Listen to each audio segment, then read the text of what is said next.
খুব দারুণ একটা দৃশ্য। আসলে এটা কি সচরাচর দেখা যায় না, আমি বুঝতেছি না এটা কিসের আলো এত। এটা সূর্য ডুবে যাচ্ছে, এত আলো হওয়ার তো কথাই না।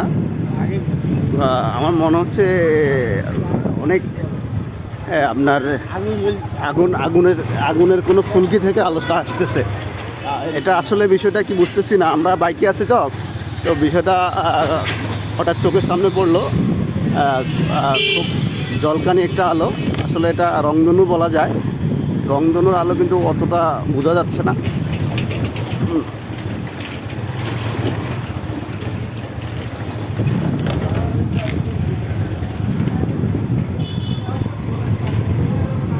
পুরা আপনার পূর্ব সাইড সূর্য যেদিকে ডুবতেছে, পুরা সাইডটা একদম আলোতে ভরে গেছে।